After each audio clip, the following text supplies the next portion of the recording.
Sveiki.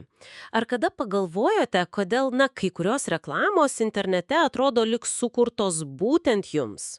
Tiesiog. Skaito mintis. Aha. O kitos, visiškai pro šalį. Gal net neramu kartais. Ar jūsų reklamos biudžetas, tie sunkiai uždirbti pinigai, nėra tiesiog, palaidžiami vėjais? Geras klausimas. Dažnas, manau. Šiandien kaip tik ir gilinamės į auditorijų segmentavimą internetinėje reklamoje, remiamės vieno straipsnio įžvalgomis pavadinimu Auditorijų segmentavimas reklamos kampanijose. Mūsų tikslas šiandien atskleisti, kaip šio proceso supratimas gali padėti verslo savininkams, padėti efektyviau bendradarbiauti su reklamos agentūromis, ir žinoma, pasiekti geresnių rezultatų. Taip. Tai gal pradėkim nuo pradžių. Kasgi tas auditorijų segmentavimas iš tikrųjų yra? Paprastai tariant, tai yra jūsų potencialių klientų skirstimas. Skirstimas į grupės pagal kažkokius bendrus požymius. Tikslas čia labai aiškus – nešaudyti reklamą, kaip sakoma, į orą, bet pasiekti būtent tuos žmonės, kuriems jūsų siūloma prekė ar paslauga, yra aktualiausia. Tikslingai. Ir tai be abejo tiesiogiai veikia reklamos efektyvumą, tiesa? Mažiau biudžeto išvaistoma, geresni konversijų rodiklį. Būtent. Tai skamba kaip muzika bet kurio verslo savininko ausims. Tikrai taip. Ir segmentuoti galima pagal labai įvairius kriterijus. Yra klasikinė demografija. Amžius, lytis, geografija, šalis, miestas, gal net mikrorajonas. Labai svarbu elgsena internete. Ta prasme, ką žmogus lankė, ką galbūt pirko anksčiau, kuo domėjosi. Taip pat žinoma interesai, pomėgiai, netgi kokias technologijas naudoja, mobiliusis ar kompiuteris. Visą tai svarbu. Atvejais, kai atrodo, kad produktas tiesiog tave persekioja internete, kai jau apsilankai svetainę. Taip. Tai vienas geriausiai žinomų pavyzdžių. Bet tai tikrai ne viskas. Yra ir kitų strategijų. Galima taikytis pagal demografiją, kaip minėjau, geografinę vietą, bet dar įdomiau pagal konkrečius vartotojo veiksmus ar net, sakyčiau, pirkimo ketinimus. Pavyzdžiui? Pavyzdžiui, rodyti specialų pasiūlymą tiems, kas įsidėjo prekę į krepšelį, bet neužbaigė pirkimo. Tai leidžia kurti tokias, labai personalizuotas žinutės, beveik individualias. Įdomu. Ir čia prieiname prie to svarbaus klausimo verslo savininkui, kuris dirba su agentūra. Kaip jiems žinoti, ar jo agentūra tikrai gerai atlieka tą segmentavimą? Ar jie naudoja šios metodus, o gal tik nustato amžių ir miestą ir viskas? Labai aktuolus klausimas. Ir tikrai verta pasidomėti keliais dalykais. Pirmiausia, reikėtų paklausti, ar agentūra naudoja specifinės platformų galimybės. Tarkim, Facebook turi tokius įrankius kaip Custom Audiences, tai yra individualizuotos auditorijos. Ką tai reiškia praktiškai? Tai reiškia, kad galima įkelti savo turimų klientų duomenis, pavyzdžiui, pašto adresų sąrašą. Ir Facebook rodys reklamą būtent tiems žmonėms.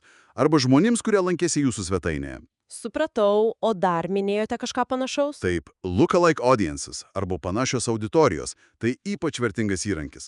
Platforma, pati ieško naujų vartotojų, kurių elgsena internete, interesai yra panašus į jūsų geriausių esamų klientų. Tai puikus būdas plėsti klientų ratą, rasti naujų pirkėjų. Gerai, tai custom esamiems ar jau susidūrusiems, o lookalike naujų paieškai, kurie panašus į geriausius. Skamba tikrai naudingai. Kas dar svarbu? Antra. Ar segmentuojama giliau nei tik demografija ar geografija? Ar atsižvelgiama į pirkimo ketinimus? Pavyzdžiui, ar taikomus į žmonės, kurie aktyviai ieško būtent jūsų tipo produkto ar paslaugos? Arba pagal gyvenimo įvykius. Straipsnėje buvo paminėti pavyzdžiai kaip, planuojantis kelionę ar neseniai tapę tėvai. Tai rodo, kad agentūra supranta kliento poreikius konkrečiame gyvenimo etape. Logiška. Trečia, ar tie auditorijų sąrašai yra reguliariai atnaujinami? Nes žmonių interesai situacija keičiasi, sąrašai turi būti gyvi. Taip. Ketvirta, ir čia sakyčiau kritiškai svarbu, ar atliekami AB testai. Tai reiškia, kad reikia lyginti. Lyginti, kaip skirtingos auditorijos reaguoja į tą pačią reklamą. Arba kaip ta pati auditorija reaguoja į skirtingas reklamas. Ir kaip žinoti, kuri auditorija reaguoja geriausiai, jei netestuojama? Spėliuoti? Būtent. Bet testavimą mes tik spėliojame. Testavimas dažnai atskleidžia netikėtų įžvalgų ir padeda, išvengti brangių klaidų paremtų prielaidomis. O dar kažkas? Galiausiai, ypač elektroniniai prekyboje aktualu, ar naudojamas dinaminis pakartotinis taikymas. Tai reiškia, kad sistema automatiškai rodo vartotojui būtent tuos produktus, kuriuos jis jau žiūrėjo jūsų svetainėje. Tai labai efektyvu prekiams parduoti. Tikrai, akivaizdu, kad net bazinis šių galimybių supratimas, ką gali tos platformos kaip Google Ads ar Facebook Ads Manager suteikia verslui, daug daugiau svorio kalbantis su agentūra. Tiksliai.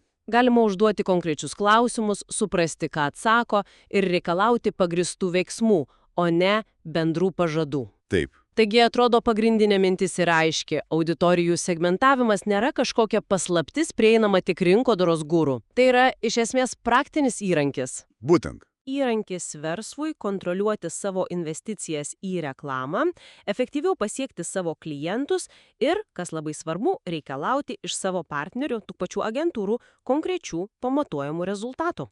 Tiksliai taip. Tikslus apgalvotas segmentavimas veda prie efektyvesnės reklamos. Ji tampa labiau personalizuota ir galiausiai pelningesnė. Tai leidžia ne tik pasiekti tinkamus žmonės, bet ir kalbėti jiems suprantamą kalbą. Mažiau švaistimo, stipresnis poveikis. Viskas aišku. Ir pabaigai, kaip visada, mintis pamastymui klausytojams. Aptarėme daug techninių segmentavimo būdų – demografiją, elgseną, interesus. Bet pagalvokime, kokie galbūt gilesni psichologiniai aspektai, būdingi jūsų pasirinktoms tikslinėms grupėms, galėtų padėti sukurti dar stipresnį ryšį ir dar paveikesnio komunikaciją. Čia jų klausimas kūrybiškumai. Įdomi mintis. Pabaigai.